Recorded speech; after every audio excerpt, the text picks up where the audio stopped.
Have you ever wondered, am I going through perimenopause?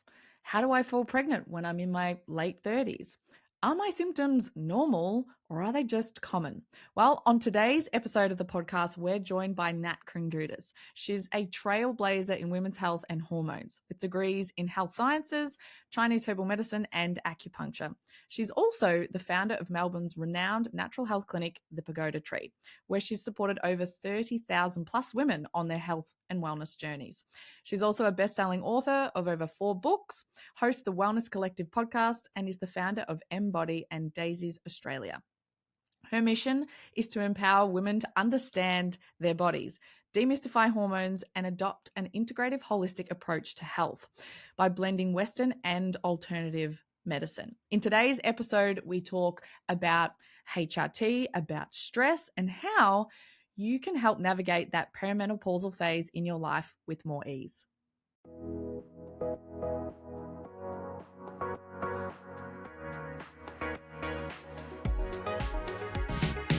If you've ever felt dismissed, confused, or stuck in the space between symptoms and answers, you're not alone. This is What's My Body Telling Me? With me, Dr. Anthea Todd, the podcast where we believe your body isn't the problem, it's the solution. Together, we'll explore how to understand the messages your body sends through symptoms, how to support yourself through every stage of life, and why functional health, medicine, and energetics are all key to understanding and supporting your body. Here, we let feeling good become the baseline because life's too short to feel anything but alive. So, are you ready to start listening differently? Let's get into today's episode.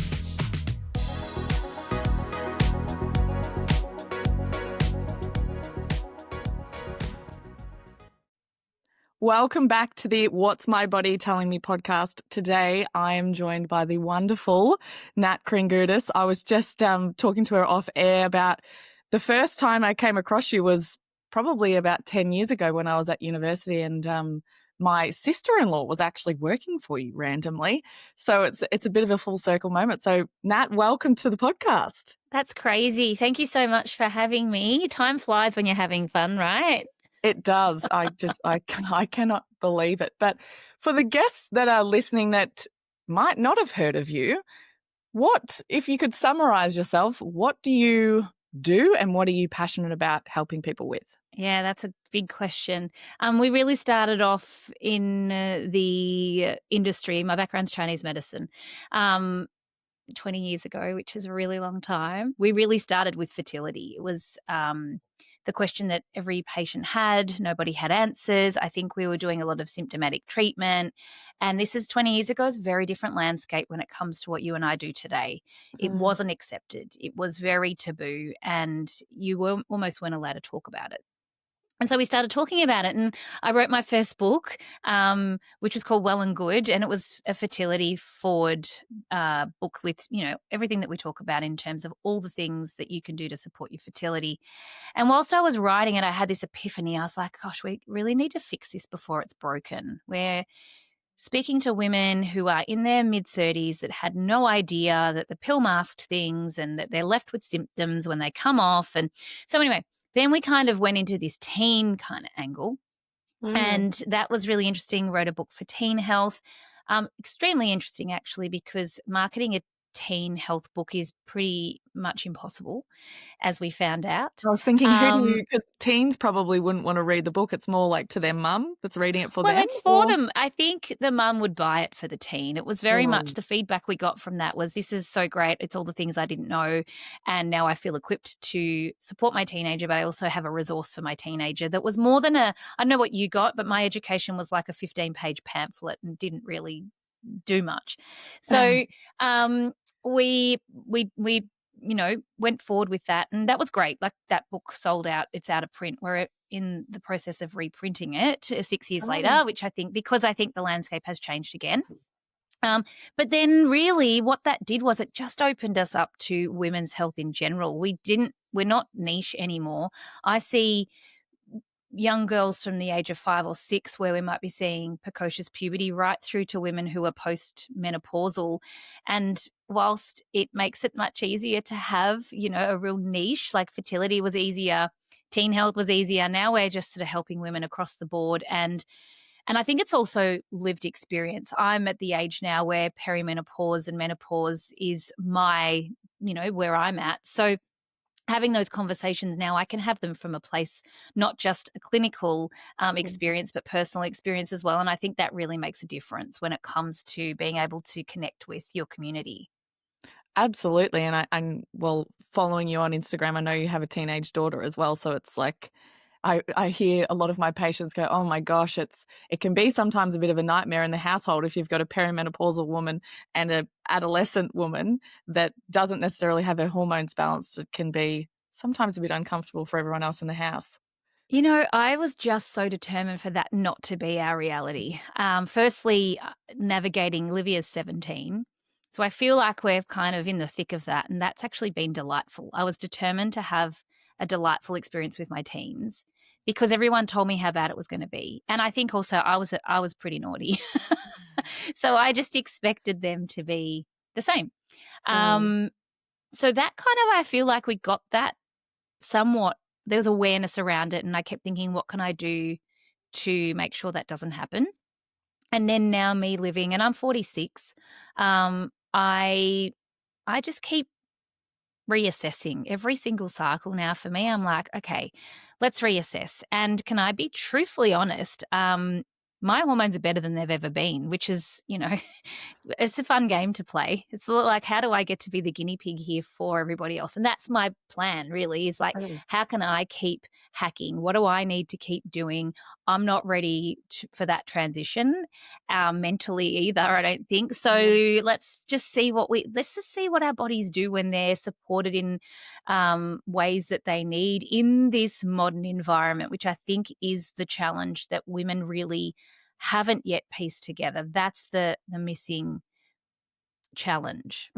I guess what you mentioned before, you've been doing this for 20 years. So from when you first started, I know you said you were focusing on the fertility side of things, but have you noticed with how society has changed, with the impacts of how we're living, different, I guess, core symptoms that are coming to you? Like the people that come to you, are Yes, they struggling with certain things now when previously they weren't, or vice versa?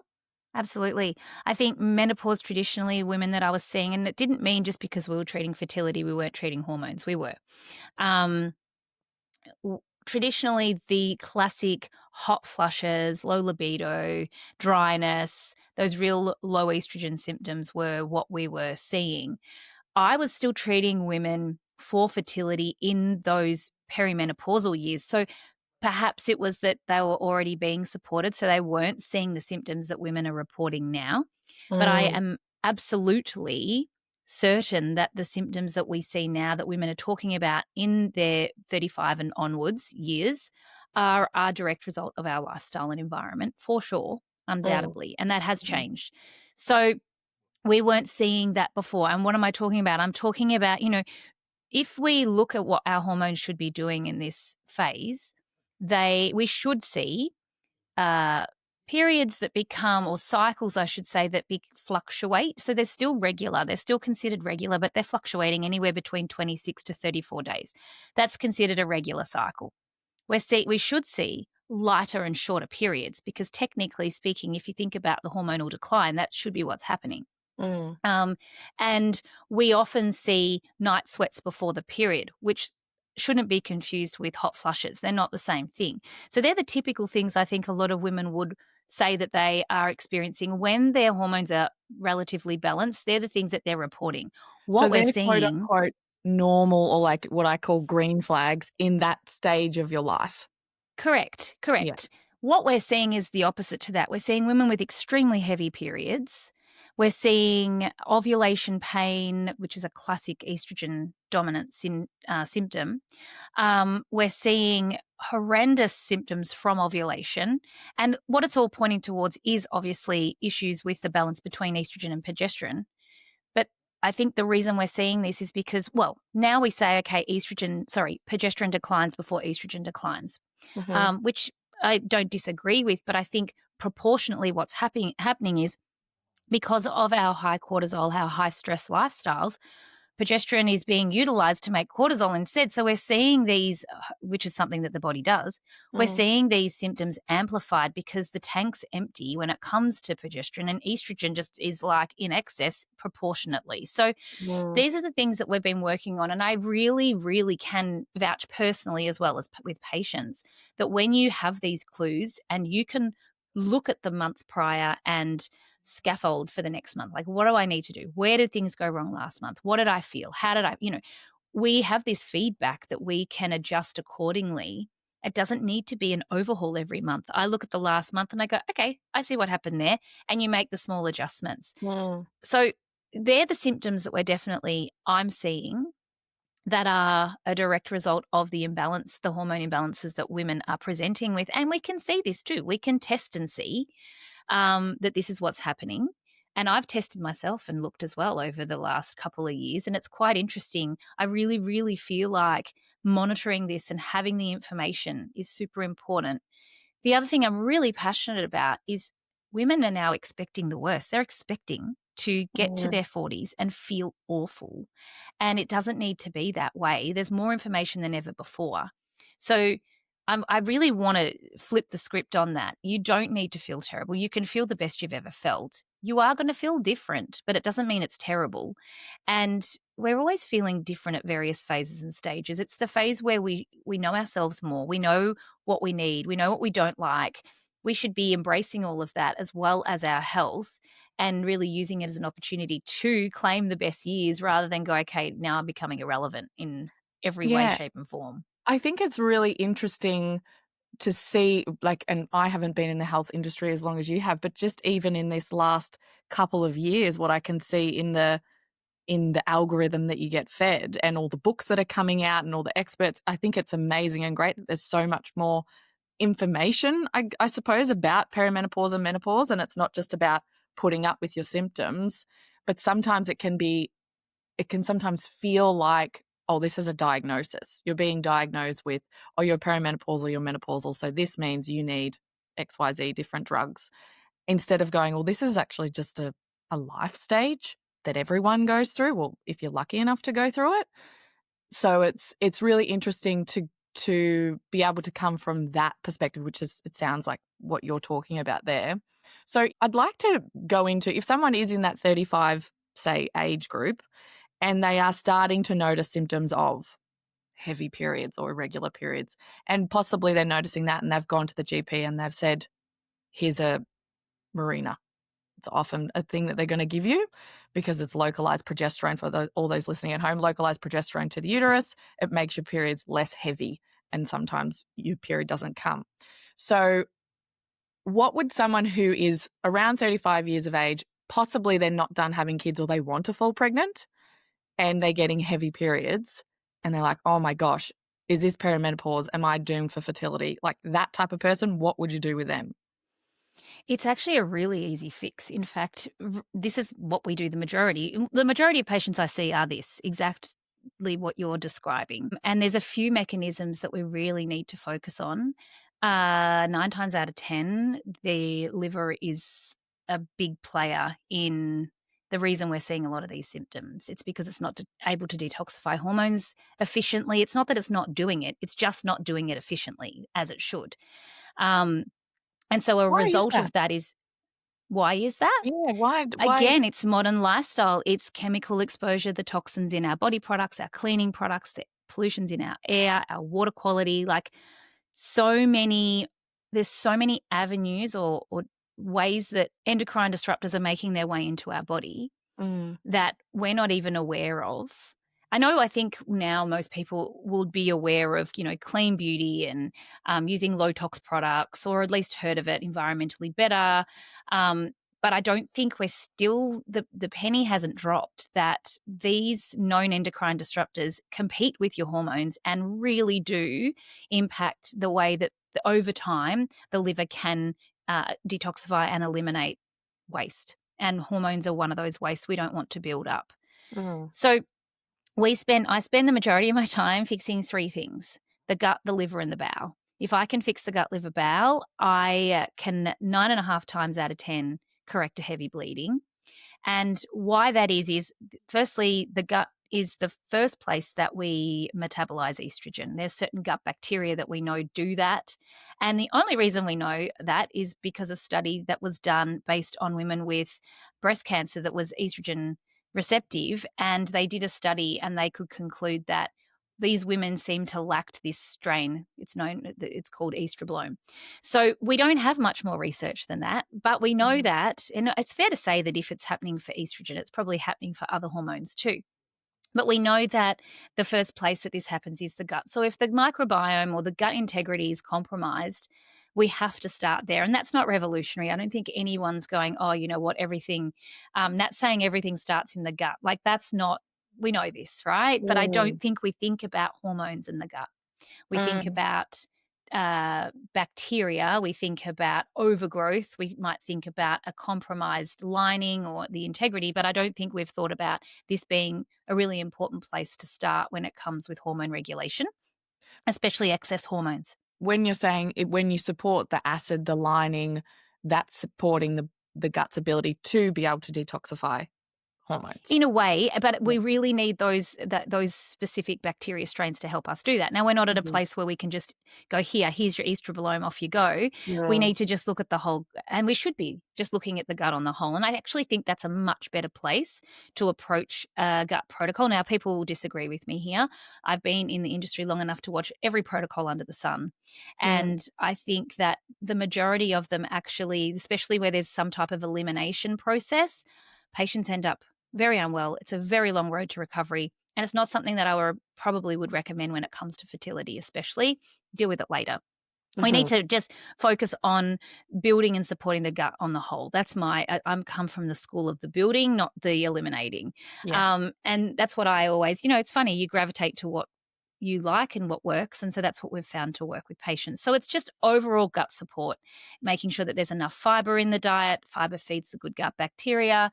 It obviously helps to bulk. It helps with elimination. It helps with detoxification, and excess hormones or waste will bind to fiber. So if you don't have a binder, then you ain't eliminating it. It's like the bin under the sink in the kitchen is full, and we know it needs to go out to the green bin outside, but it can't get out there. It's just, Mm. So we need to provide these simple nourishment for the gut. The second then is the liver, as we mentioned. So the detoxification and making sure that it's using the right pathway to detoxify. And so often the liver's just doing the best. Any organ is just doing the best it can under the circumstances, right? But so often Mm. the poor liver's going, I'm trying, but it's become lazy. And Mhm. also, we're not talking about, and I wouldn't imagine that your audience are the ones that are thinking a detox is something that you need to do for 5 days. We're talking about the overall function of the liver is detoxification. So if it's not detoxifying your estrogen effectively, then it's almost like I say, okay, it just adds to the pile. So there's the gut element, adds to the estrogen pile. There's the liver element. If it's not clearing it properly or detoxifying it properly, it just adds to the estrogen pile. And then Mm. finally, if the bowels aren't eliminating that and the trash and waste is not being taken out, and you've got excess hormones in the bowel that's not clearing efficiently, that just adds to the pile because it gets reabsorbed and has to go through that process again. So Mhm. women are, I would say, probably 8 out of 10 of our patients are in this position. And this is the first place that we start and we focus on. And if we can get estrogen regulated better, because estrogen builds the lining, so more lining, more estrogen, more lining, more bleeding. Mhm. If we can get estrogen regulated as a starting point, we generally will find that each period will be better than the next over, let's say, a 3-month course of treatment. I would say each period should become 30% better than the last. By the time we do this for 3 months, we generally see a normal flow again. And what's a normal flow? This is something we absolutely should talk about. A Yes. normal flow is not needing to change a pad or tampon more than every 4 hours on the heaviest day. Mhm. Now, I don't know cups. People use cups as well.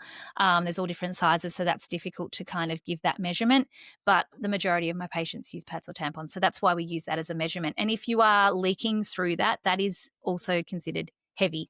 So this is a good measure, and we're not discussing this. Patients will say, "Oh no, it's fine. I mean, it's heavy, but it's fine." And I'll say, "Well, how often are you changing a pad or tampon on that heavy day?" And they'll be like, "Oh, every 1 to 2 hours." I'll be like, No, that also has ramifications. Let's think about what your iron's doing. Then it has a flow on effect to your thyroid. And so, anyway, as a fundamental, that's where we start. And for many women, that's all they need to start to address their high estrogen, heavy bleeding, and obviously set the wheels in motion to put them into a state of, for every patient, I want them to be in a maintenance phase. I don't want to be seeing them Mm. frequently. We want them to be able to then go away with that and live their best lives. It's not something that I find that we need to keep on revisiting once we've sort of got that mechanism working again. Yeah, and I suppose you're using the menstrual cycle and the period as a symptom from the body to check and measure and go, Right. "Oh, okay, what we've changed, it's getting 30% better this cycle, 30% better this cycle." But it is that understanding of, well, what actually is normal, not just common. Right. Because my mum had really heavy, debilitating, painful periods, or my sister does, or my friends do. So that's just normal, right? Or it's normal to change a tampon every 1 hour or 2 hours, or it's normal to not want to wear white pants because you know you're going to bleed through. So it's like those things actually aren't normal. They're common, but they're not normal. And I think that's like the number one baseline thing that we need to recognize and realize. And it's like what you're talking about with all the books you've written.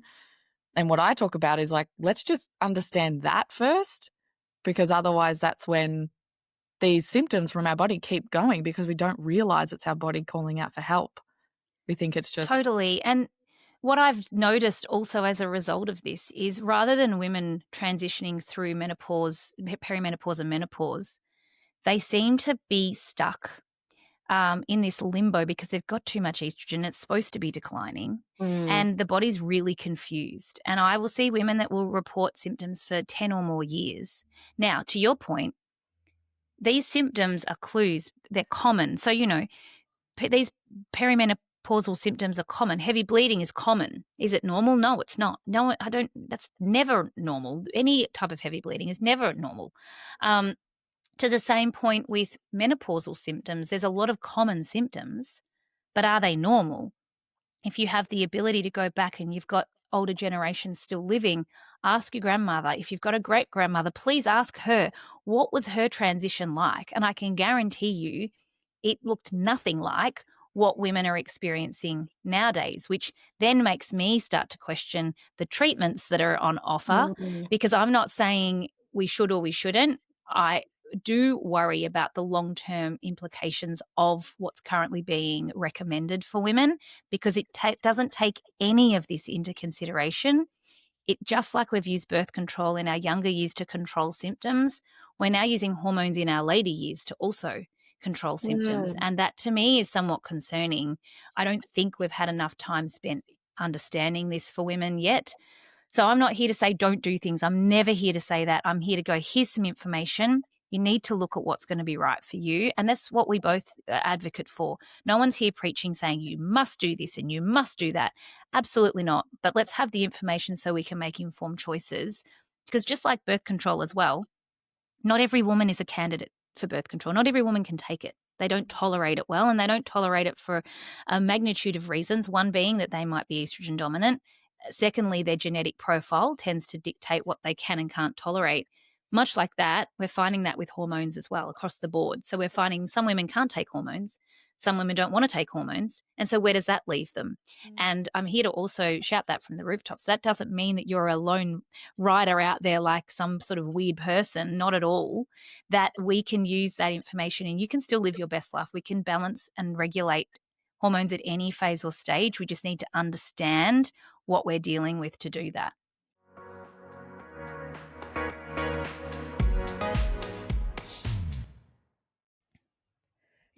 I kept seeing women show up exhausted, anxious, in pain, and every test say they were fine. And as a practitioner, that used to break me because I had no roadmap for the space between. That's why I created the Female Fundamentals Practitioner Training, a clear framework that blends medical, functional, and energetic health so you can finally support those women who fall through the cracks. Our live virtual intensive is on November 15th and 16th with self paced modules ready now. If you want to be part of the movement changing women's health, head to the link in our show notes.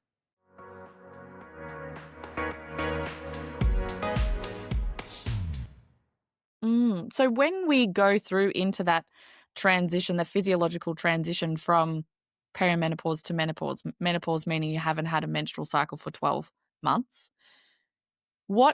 How does our body produce hormones then? Like if we think hormones are great and we go, well, okay, we haven't had a period, so does that mean that my ovaries have shut up shop and I can't produce hormones? So it makes logical sense if we're thinking like that. Well, I'll just take hormones because I'm meant to have hormones, right? So what do we do in that instance? This is why I think it's important to have the conversation with older generations, previous Mm, generations. It's like, well, hang on, what was their transition like? And the vast majority, not probably our mothers, but our grandmothers, and if great grandmothers are still around, please have this conversation. What a gift. mm, They didn't report these symptoms. They were mm, like, often what happened, there was two things that happened. And I want to debunk the myth that women didn't go through menopause. This is so interesting to me. There's a narrative that suggests that, oh, well, we died before we went through menopause. That's actually not true at all. If a woman made it to 30 years of age, let's say 100 years ago, if she made it to 30, it was very likely that she would go through menopause. So they were basing it on women dying younger, right? If you made it to 30, you were likely to make it. You're in it for the long run. You made it through menopause, right? mm. So that doesn't even carry weight, that argument anymore. I don't even know who made that up, but that was a terrible argument. But if you ask them, they did not have these symptoms. And what's the variable? It's all these things that we're talking about. It's our modern day lifestyle that's really contributing to the imbalances. And that's what we're seeing. We're seeing women going into perimenopause and menopause hormonally imbalanced already. So if Mhm. we can actually start to balance this from the get-go, from the teen years, which would be my hope, but not always possible, then we're going to have a much better experience as we go through perimenopause and menopause. And that transition isn't anywhere near what we're being sold that it is. But to your point, you're asking the question, well, doesn't it make sense to take hormones? It doesn't make any sense to me I'm at playing all. devil's advocate. I'm playing devil's advocate here. Right? It doesn't make sense. Now, I'm not saying I could be wrong. I could be proven wrong in all of this because, and it's one of the reasons that I've only really just started to dip my toe into talking about this more, is because there is a massive push for hormones for women. Mm, And we're being told that if we don't, our bones are going to suffer, our brain's going to suffer, our cardiovascular health is going to suffer. And why would you be that stupid to mm, not take this opportunity to protect all of those things? The truth is, the most protective thing that we can do is exercise. That trumps everything else. Trumps HRT or bioidentical hormones, any other medications. The most protective thing you can do is lift heavy things and move your body. And that has mhm, been shown to help to preserve our bones, our cardiovascular health, our brain health. So I think that's really important that regardless of the path that you take, we still need to be doing the fundamentals. And I think that's the issue is we're not doing the fundamentals at yeah, this point in time already. And that's why we're seeing these issues arise. And then I see women who are taking hormones and they feel a bit better, but they're not better. They're not mm, feeling great. They're not waking up every morning fist pumping the air going, it's great to be alive today. And it's mm, because, again, there's this other whole part that again, same as birth control. You and I have seen women forever be prescribed birth control for PCOS, for endometriosis, for heavy bleeding, for acne, for mood swings, for ovulation pain, period pain. Like, it's the same thing. They mm. still don't feel fabulous because the underlying hormone imbalance has never actually been addressed. So it's that I feel like we're really doing women a huge disservice Well, by it's not looking at this. yeah, it's almost like it's medicalizing a natural thing that happens. So if you're like, "Oh, is it?" I think it doesn't make sense because really, if you look at it, getting older isn't a disease. Like it's not, No, it's not. it's That's not. not what And happens. right. And so what happens is that our ovarian decline starts from around 35. We know this. This Mhm, is why women are told their biological clock's ticking, you need to have babies, which it's not a switch that flicks off at 35 by any means. Women are still having babies into their mid 40s. In fact, I've got patients having babies into their late 40s and sometimes 50s, wanting to. So it's not a switch. It's a slow and steady decline, or it should be a slow and Okay. steady decline. And actually, we're not seeing that. What we're seeing is a really rocky road, and we can talk about that in a second. But what should be happening is this slow and steady decline over 20 years or so, where eventually, if the hormones are balanced and that just does it on its own, it should be just a gentle transition.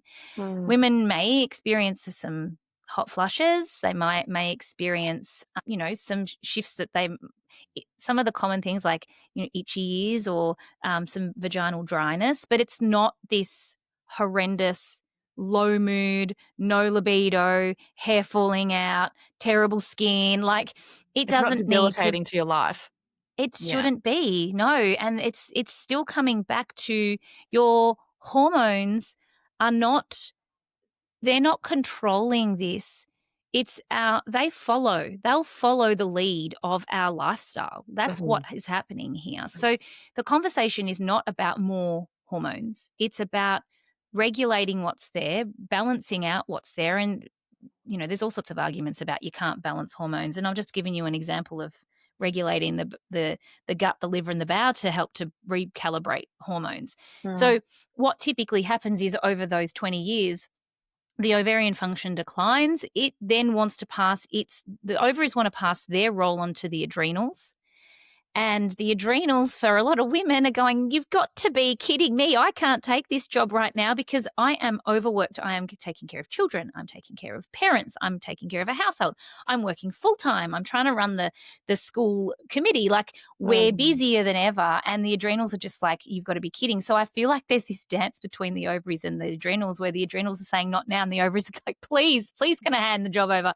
So that's what should be happening. And then what should happen is the ovaries actually take on a very unique role where they obviously stop producing majority of hormones, but testosterone continues to be produced. And this is what women should actually have more testosterone in their menopausal and postmenopausal years, potentially more than they've ever had or as much as they had when they were going through puberty, which is when it also peaks. And it's really important. That's my number one aim is like, how do I keep women's testosterone up?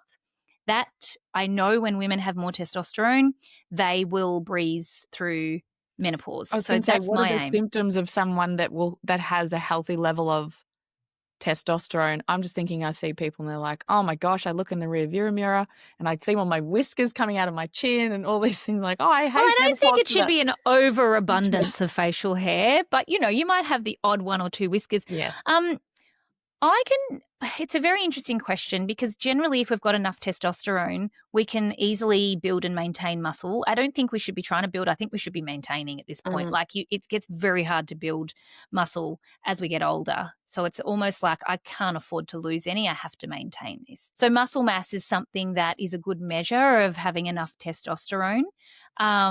I think that somewhat to a certain degree, also just a libido is another sign that you've got healthy levels of testosterone. And a lot of women will say, I don't have libido. I think it's important to clarify that you might not be the one instigating being intimate, but when you are intimate, you have a nice time. A lot of Mhm. women will say, oh, it's just not what it used to be and I just don't want it. That's pretty common for women our age. It's not that you don't want it, it's just that you're not thinking about it. But once you're actually intimate, you're fine and it's not uncomfortable and it's not painful. So just to clarify, that is important, I think. Mm. Um, but also testing. This is actually somewhere that I do recommend that you have it as a benchmark. I tested my hormones about 6 months ago. I wasn't feeling the greatest. And I just wanted to see where things are at. And sure enough, my testosterone was low. Um, so I was like, all right, well, let's using that information. It wasn't terribly low, but it was low enough to go, no wonder you don't feel great. Mhm. Um, so anyway, what did I do? Not much actually. I started lifting more frequently, heavier things, and I prioritized and pushed protein as well as prioritized sleep. And my testosterone has remarkably improved in a 6 month window just from doing those things alone. So Mm. and I didn't actually expect that, to be really honest. I did not at all. I mean, I felt better, but I was kind of like, well, this will be interesting to see. I'm 46 is what can happen here. Yes. And yeah, it literally had doubled to being high normal. So not crazy. And, you don't want too much testosterone either, because that can actually have, and not, it's not really going to happen naturally. It's more if, through supplementation of testosterone, but that can have quite permanent changes to a woman with, a voice dropping, facial hair loss on their head, things that we don't want. So we Mhm. definitely want to see if we can naturally get our testosterone to where it needs to be. And it's not even, yeah, there are some supplements that you can take. I've never really found them to be that impactful. I think the lifestyle changes that you can make to improve testosterone are actually the best thing that you can be doing. Mm. I think it's fascinating. I was talking to someone that's quite well known in the health and wellness space in Australia recently, and she's in that postmenopausal phase.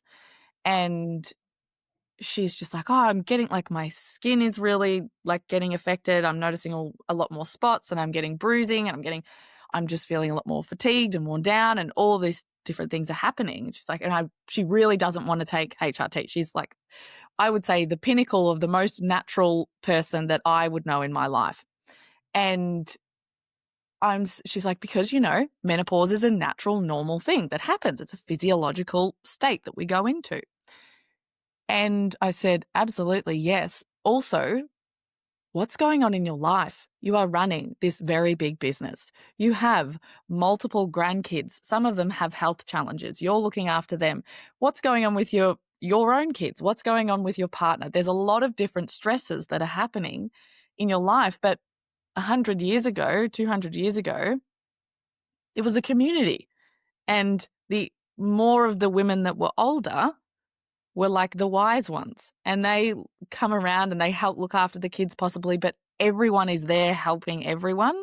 It wasn't like you have to be this big dog businesswoman that's also flying around doing things. You're in different time zones. You're doing all these things. Like there's more stresses on you. So your estrogen level and all your hormones have gone down. So to your point before, how you're talking about lifestyle and people saying, well, now that you're in menopause, you need HRT, but also talking about exercise being one of the best things that you can do. I find it interesting when people are talking about HRT actually isn't that dangerous for you. How previously from the 2004 Women's Health Initiative, how they're like, well, this could be really harmful. It's going to cause cancer.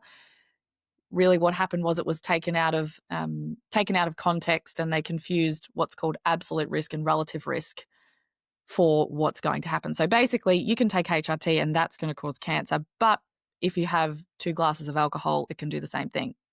If you smoke, it can do the same thing. But if we look at it in reverse, what you're saying also is we can't just say, well, if you take HRT, then that's going to cure all your issues, because it's not. 100%. Because what 100%. about you're not exercising? What's your stress level doing? You're not looking Mm. after your sleep. So to think that one thing outside of you is going to be the thing that fixes you at any point in your life, I think we're fooling ourselves. We really are. And this is what I'm really passionate about. And again, I'm not here to say you should or you shouldn't, but we have to think logically about this. And also, we are still saying to women who have any type of estrogen receptive cancer not to take hormones. Mm. We're still saying, like, there's still caution here. We don't really know. Now, here's what I think the future of medicine in this will be. And doctors are starting to do this now, and I'm talking about more functional, not so much conventional, is that we're now starting to look at genetics as well when it comes to hormones. And that really can tell us whether or not hormones are appropriate for someone to take or not. So for somebody like me who has certain SNPs genetically, I am absolutely not a candidate for estrogen. So taking that would make my symptoms worse, put me in categories for risk of certain illnesses. It's just not something that I can do. And that makes me more passionate to talk about it, because if I can't take it, there's a lot of other women that can't take it.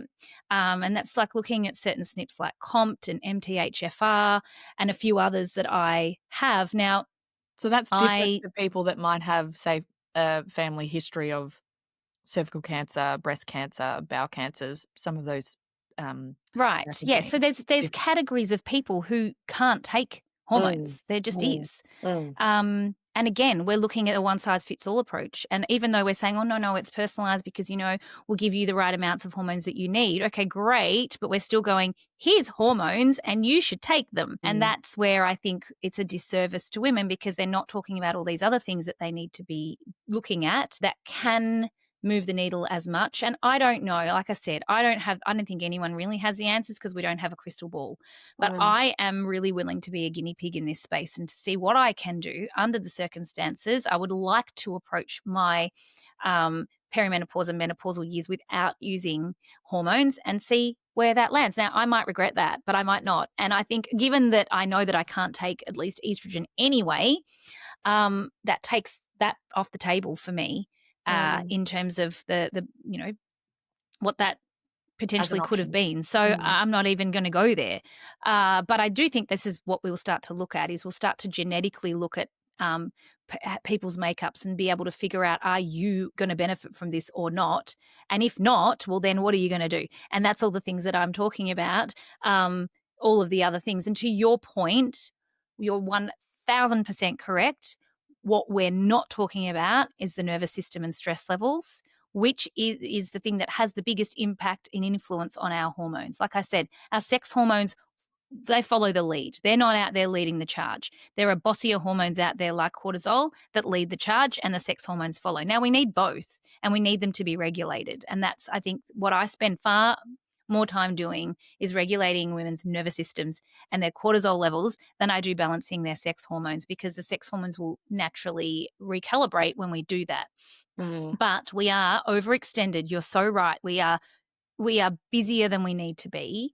And it's very interesting. I mean, I fall into the trap of that too. I've been telling this story lately. I have a coach and a trainer, same person, and they plan my life for me these days because it's just easier. And also, I just realized that we can't do these things on our own. We might be health providers and we can tell other people and see what's up with other people. When it comes to ourselves, it's just actually not easy. And we have mentors and coaches for everything else in life, whether, you might be a university, you've got teachers, or you might be just starting on your path and you've got other peers or colleagues that you look up to and they help you. But when it comes to your health, it's a bit of a funny one when it comes to the mentor or the person helping. And I really think we need that. Anyway, Mm. so every week I do a check-in with her, and there's a questionnaire that I need to fill in.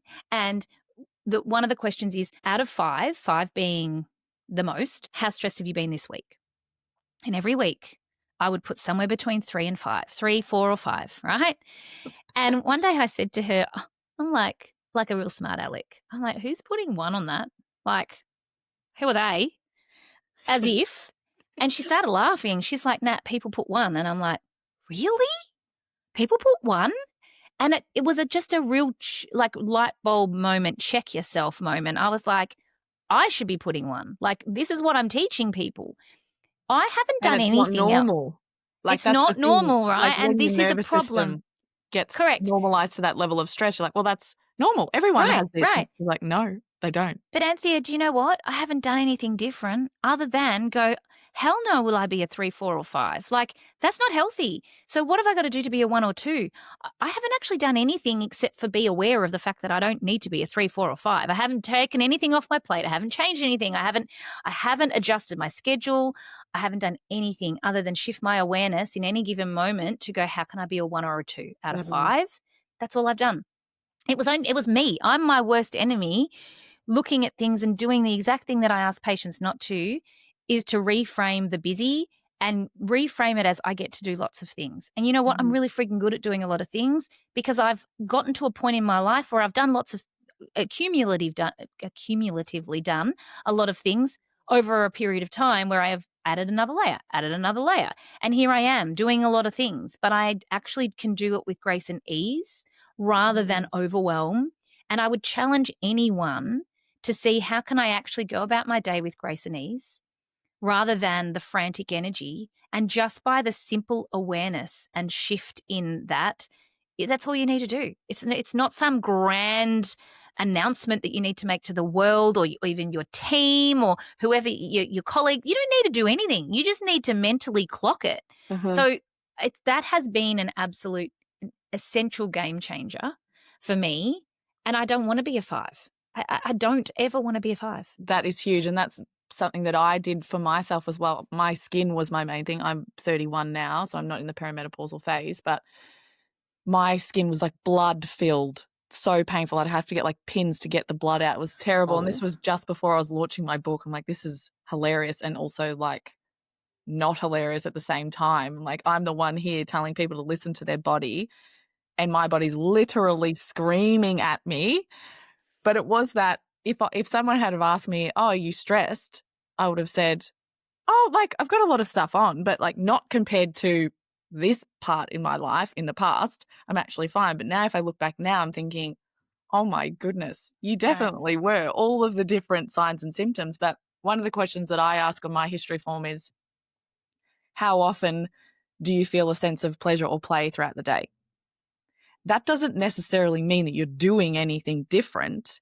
And to your point where you're like, I didn't do anything different. I decided or chose that I was going to go about it in a different way. And I think that's the being, doing, thinking aspect. Sometimes you don't actually have to change the doing.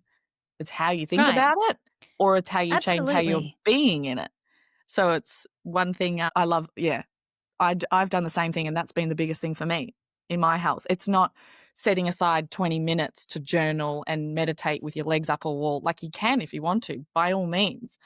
But also, if you're doing that thinking it's a tick list, another thing to have to do, and you're rushing from thing to thing to thing, and you're in that stress state, it doesn't matter what you're doing. You're doing it in a stressful way, as opposed to that easeful, gentle, playful, pleasurable, whatever word feels good to you, Right. way of being. And Yeah. I think to the point, how does this imbalance hormones? The cortisol will borrow from progesterone. We spoke about that at the beginning. So that can mean that your symptoms from the middle of your cycle are terrible because there's just not enough progesterone. Progesterone is super calming. It's like it's a diuretic, so it helps you to not be puffy. It just calms you down. You sleep better when you've got enough of it, and cortisol drives estrogen crazy. So again, this is the layer that's often not spoke about when it comes to why are we seeing these imbalances. Sure, okay, we're talking about endocrine disruptors, we're talking about chemicals and toxins and the liver not working properly. But equally, our dysregulated nervous system and our high cortisol is part of the problem. And I Yeah. would say you go, oh, that's easy to fix. And it's actually not, because it's hard to change your mind about this. So whilst it looks like, oh, well, that's an easy fix. And I would say, yes, under the right circumstances, it should be an easy fix. Changing your perception and how you go around your day is not always easy. So it's a relief to know that that's all it is. The challenge then is, all right, well, what have I got to do to mm, change that? Because there's not a pill for that. mhm. There's not some magic supplement that you can take supplements, but you can't out supplement. If the stress and the pressure is the challenge, you've got to do better. And then for the woman that's listening going, well, I'm just a stress head, I hate to tell you, but that's not a reason. That's not an excuse. Like, you have to even do more to Mm, help with that. And I don't say that to stress you out, but it's literally like you can't keep relying on, oh, I'm just a stress head. Well, this is where I talk about like medical, functional, energetic, but the energetic layer is those beliefs that we have. Right. Like, the truth is the truth because you believe mhm, it. mhm. That's it. Yeah. If you don't believe it, Yeah. then it's not your truth. So if you are here saying, well, I'm just a stress head, you have a belief or an identity that you're a stress head, which you can keep if you want. You can have it. You can have it. But what happens when you believe that? What happens to your life? Right. Let's just check it out. Okay, how does your life Mhm. look now? What's your hormones like? How does your health feel? What's your relationships like? Let's go down that road. Okay, what would be the opposite of that belief? What would your life look like then?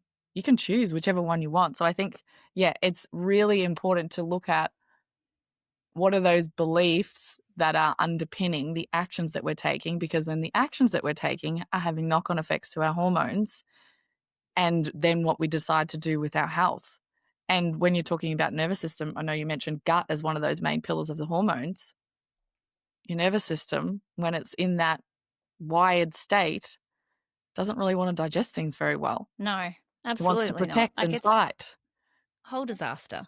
It's a whole Yeah. disaster. So it is a really big pillar.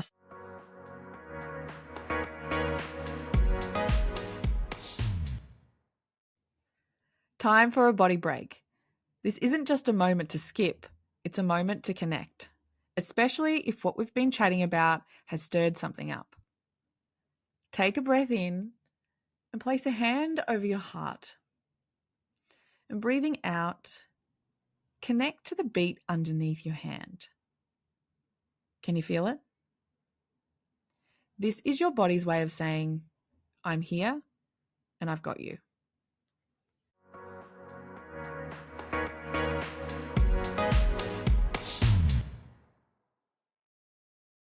So, if someone is in that, to summarize, someone who's 35 years old right now, what's the ideal normal, if we put normal in quotation marks, of how they're feeling? And what are some warning signs that their body might be giving them if things are a bit off? And then what are the core things that you would be suggesting that they do? Yeah, I mean, in our 30s, our mid 30s, our periods should just, a normal period, like I said, should be something that isn't marked by pain, is a pad or tampon you're changing every 4 hours, lasts around 5 days, probably not anymore. It might get a little bit shorter, and that's fine. No one talks about that being normal. Shorter and lighter is okay. It's actually what's supposed to be happening. Is Sure, there it might get a anything bit. too short? Like what happens with like Um, a day of for spotting and that's it? fertility purposes, a really short period would indicate low estrogen, or Mhm. not enough estrogen. I mean, yes, we want to always be trying to regulate our hormones as much as possible. So I would say that the average for a 40-year-old woman would be that is living in alignment is around a 3 to 4 day bleed. And without symptoms, like you might feel a bit the day before your period or 2 days before your period, but it's not like you're on the couch and can't move. So there shouldn't really be crazy signs at this point in time. If your hormones are regulated, you should feel amazing at ovulation. You should be Mm. like, I can take on the world when you're ovulating. And then coming down the other side of that hormone shift, you're going to have a couple of days where you feel a bit bleh, but really shouldn't be more than I'm a bit more tired, I'm a bit more hungry, and I don't really love hearing people chew. Like, it shouldn't be much more than that, right? Whereas that's not what we're seeing. All these symptoms that we spoke about are a far cry from that. So symptoms are just signs. They're just clues. We don't have to be afraid of them. They're not a diabolic situation. It can feel like it is, and I'm not dismissing that by any means, but we shouldn't panic around them. We should use them as information that our body is telling us to be able to then figure out, okay, what's the next best steps? And I've talked about testing, but if you were a patient of mine, I would not start with testing. I would look and profile all of your symptoms and be like, okay, here's what we've got here. And to your point, like you were like, well, what about a light period? Okay, well, that's not enough estrogen. Or what about hair loss and facial hair and acne? That's too much testosterone. What about wired and tired and anxious and racing heart rate? And like all of these things are clues for us that we can go, okay, this is what we know hormonally Mm. is likely to be the case. Let's lay the foundation. Yeah, sure, we can do some testing, but let's lay the foundation and see what happens. And what do we think the test is actually going to tell us that's going to um, Change that your it's going to treatment. move the needle for us, Mm. helping you to move away from the symptoms that you're seeing? It's not going to Mm. change anything. We don't need it straight away. I think we feel like the diagnosis is going to be the change. We don't need to wait for a diagnosis for change. We Mm. use your signs and your symptoms as clues for change. And I think there's so much that goes into that, even where it's almost like we need something that's external, a test, a form, something that goes, see, I told you I wasn't making it up. My Right, symptoms are actually trying to tell me something. And that's like when you have a functional issue, something where your hormones aren't way out of whack to the point that you have maybe a pituitary tumor or a thyroid right. tumor or an adrenal issue, or there's something major going on, that's going to show up on a blood test when they're testing medically for that. Absolutely. And, I think also it's okay to go and get someone to decode your symptoms for you. Like I think we should all be advocates for our own health and we should all have the information.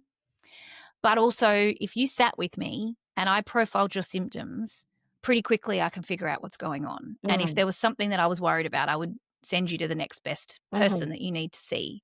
That doesn't happen very often. But if you sit with somebody who actually understands your presentation. That's based on spending a lot of time with patients, seeing the same thing over and over and over again. That's something I would highly recommend. And it's not just to sell a service. It's more about women get disheartened because they end up in this perpetual loop of trying to figure out what's going on for them, Mm. and they don't get anywhere, and then they give up. And then they go, this just must be the way that my life is now. I tried to take some magnesium and I don't feel any better. And it's like, well, hang on a minute. No amount of magnesium is necessarily going to fix your excess estrogen. So yes, it's a helpful thing that we can add, but this is where I think that there should be at some point just that person that can look at everything for you and go, this is what you need to do, Mhm. and really set things on a path quickly so you're not left with symptoms for 5 to 10 years going, this is just the way my body is now. Mhm. It's really coming back to those fundamental things. Just give your Yeah, body what it needs. As you said at the very beginning, we're all about building and supporting the function of the body as opposed to going, "Oh, we don't like this symptom. Quick, let's treat that one. Let's treat that one. right. Let's treat that one." Go back to the foundations or the fundamentals, and then the body, the Yeah, symptoms and die don't down. fear the phases. Like, I think we really fear perimenopause and menopause. Like, we're really afraid. And there's Mm. some things that we do have to embrace. Our body changes a little bit, but I still think with the right support, that doesn't need to be crazy. But there's some norms that we need to accept as well. And I don't think we're quite there yet. I think we expect women to look like tiny men for their entire life, and we just don't. And we're not supposed to. And that can be hard because society has kind of pushed that upon us, that we need to look a certain way and be a certain way. Things do change. But how do we accept what women are at each phase? Puberty, fertile years, um, perimenopause, menopause, postmenopause. Like, there's a lot of phases there, and there is a movement out there, and I am totally on board with the upgrade idea that women are upgrading when Mm. they're letting go of their fertile years. They're stepping into their wisdom and their innate intuition. I really do believe that's what happens. Our grandmothers were smart women, are smart women potentially. Mhm. Well, it's interesting even just to it's growth and evolution. Like Right, and it's a developmental milestone. So when you have a baby and then the baby they roll over and everyone's like, oh my gosh, they rolled. And then they can sit and then they're crawling and then they're standing, they're walking. It's like the best thing ever. And then when you're going to school for the first day and then you learn to get your driver's license, you have your first kiss, you buy a house, you have a partner. Like there's so many different things that come. Then you might have a baby. So there's all these things that happen. It's like growth, right? Because there might be someone that's like, oh, that person didn't ever learn to walk. Okay, what's happening right, here? Right? right. They didn't progress through. Their body's evolving and growing. So it's an interesting thing in society where, okay, well, fertility, well, that means you're actually declining. It's like, no, you're still growing and developing. You're just evolving into a different developmental stage. You're That's not right. always But meant to be like that. we want to kind of. It's not. I don't want to stop it from happening. Mm, I definitely don't. But I don't want it to be premature either. And we mm, know stress speeds it all up. So I want to try and just allow my body to transition through with the most grace and ease it possibly can. mm, And that involves me looking after myself, sleeping more, eating more, lifting more. Like, there's a lot of mores in here. And I'm not going to lie, it is a, an adjustment to add these extra things to your plate. But also, we should be at a point where our kids are a bit older, like we've got a little bit more time, we've got the flexibility. I don't need to be up in the middle of the night tending to them. I can sleep more. I can prioritize movement because I can go in the morning when they're asleep or whatever it might be. That's the talking about the evolution and how all the parts and pieces fit together. That's the phase that we're in. mm, So we do need a bit more. Well, the thing is, your hormones are more temperamental, just as they're temperamental in your years of puberty. They're temperamental now, and so we need to provide that buffing so that they can kind of everything feels supported and it can just kind of like slide on out. yes. Yeah, I love that. Well, Nat, thank you so much for joining us on the podcast. I have absolutely loved this conversation. I know it's going to be helping a lot of women just think about perimenopause and menopause differently. I think, as we've mentioned, There's a lot more talk about it, but being able to show more of a, okay, come from your body first perspective, I think is always going to be helpful no Yeah, matter what stage of life you're absolutely. in. So I just wanted to end on this question that I ask every guest expert. If you could, if for some reason there was a megaphone that every single woman in the world could hear, what's one belief that you would want to try and instill in them? That their innate the body knows what to do, and it's not you're not broken, it's not failing you, it's just responding to the environment that you put it in. So let's change the environment so that we can shift the way it's responding, and that's not hard. Mm, That's not a hard thing. I think we look at that as, "Oh my gosh, it's an overhaul." And it's not. It's just one step at a time. yeah, amazing. Thank you so much, Nat. Awesome. Thanks, Anthea. This has been so fun.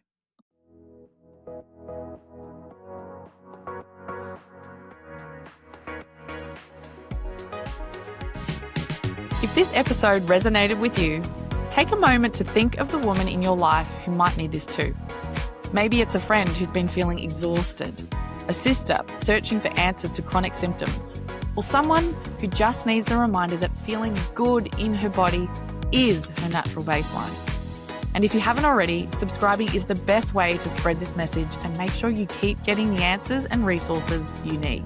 Together, we're redefining how women connect with their bodies. And I'm so grateful to have you as part of this community. So, I invite you to get curious with me. If your body isn't the problem, it's the solution, what do you think your body's trying to tell you today?